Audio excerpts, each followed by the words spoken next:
Hey, welcome back, guys. So in this video, I want to talk briefly about a concept that I have seen too many small businesses, present company included, struggle with. And this is the concept of the comfort trap. And you might be familiar with this in other contexts. You may have run into this elsewhere. But the basic idea is when you get really comfortable with a topic, you start to miss details. You start to make assumptions that can actually hurt you in the long run. So if lifecycle marketing is this 9-stage framework that you can use to organize your business, the more you use that framework, the more familiar it will feel. And this level of comfort that comes with that familiarity can actually be a trap because it gives us this sense of confidence that, hey, we get it, this framework is second nature, and we start to cut corners or we start to skip steps, and ultimately it has a detrimental effect on the journeys we're building or on the experience that those journeys create for our customers. So let's take a look at an example of what this comfort trap might look like in real life. Just so that you can spot it or be aware of it or maybe identify with it, and then we can talk about how to avoid it. So if you look at, let's say you are launching a new product, okay, and you want to figure out how to sell this product. So you might decide, there's any number of lead capture mechanisms, but to find the right people for this product, we're going to launch a quiz. So you might decide the quiz is going to be our opt-in, and we're going to give the results of the quiz after that, and the results are going to prescribe, if appropriate, going to prescribe the product that we're launching. So you've got the quiz, you've got the delivery of the results of that quiz, and then you've got the actual purchase.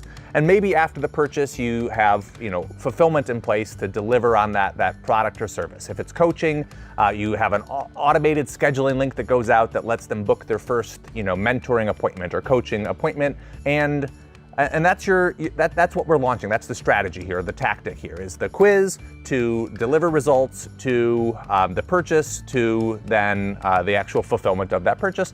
And maybe you go so far as to say the traffic for this quiz is going to come from, we've got a set of Facebook ads. We've got a handful of Facebook ads or LinkedIn ads or Twitter ads that we're going to launch. So you've got your attract and target, you've got your opt-in, you've got the engage, and then you've got the purchase, and then you've got the delivery, right? And on its surface, this might feel like a pretty thorough journey. You might feel like, yeah, we've got a bunch of things accounted for. This is great.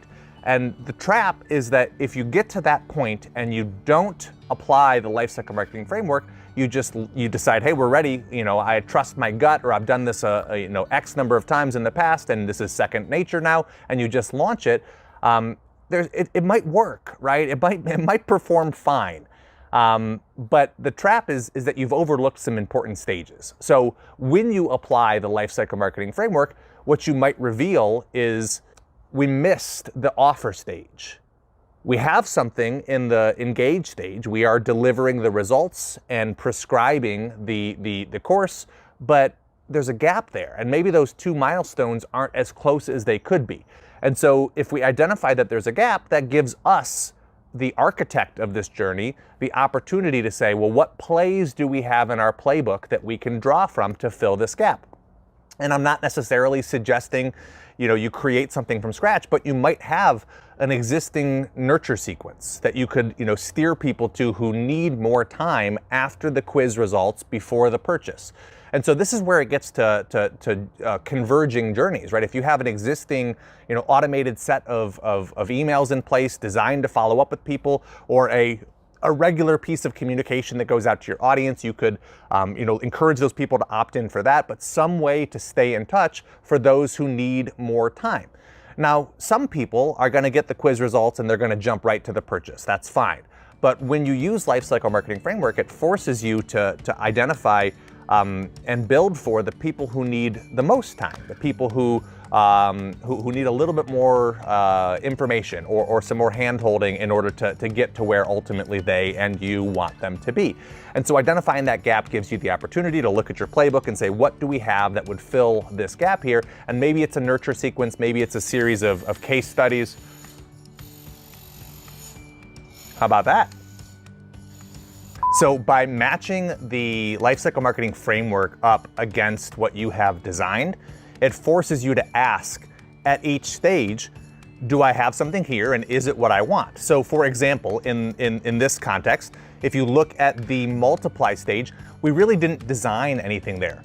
And that maybe that's okay. Maybe we look at that and we say, yeah, let's launch anyway and we'll add that later. And that's a choice that you can make. But my opinion is that it should be a choice. It shouldn't be something you omitted because you got a little haphazard or because you were rushing in order to get something out.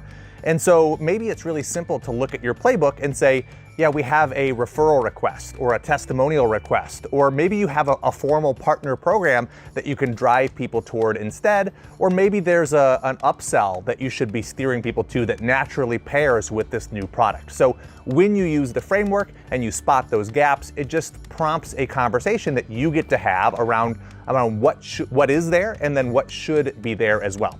Now, the final benefit to using the framework is that it intentionally gives you time to examine what you have planned and to ask, like, is this enough?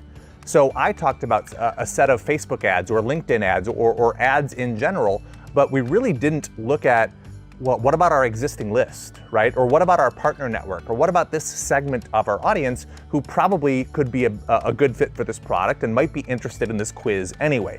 So by using this framework, it helps you unpack and expand on the things you already have planned. It helps you fill in those additional gaps, and it helps avoid, stumbling blocks or painful omissions that you might have otherwise left out if you were just going off of your gut instinct or your first draft of the journey you wanted to build. So I call this out, guys, because I've been there.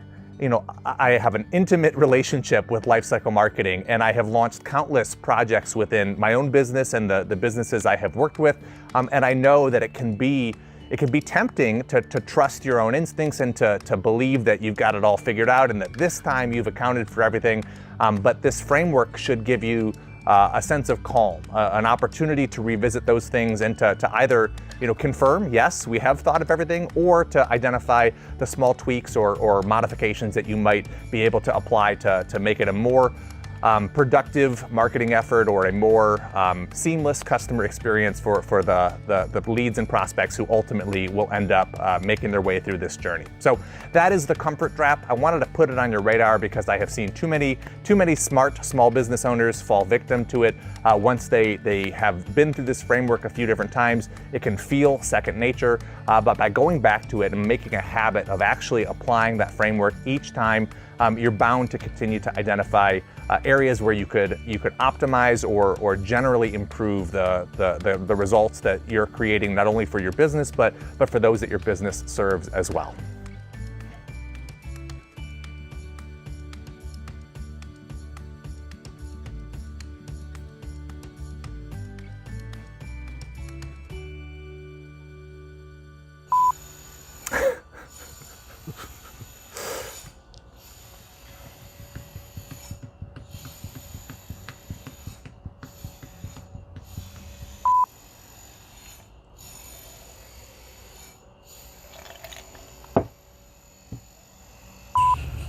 I guess today is the day my neighbors are sawing concrete. Let's check a couple emails here.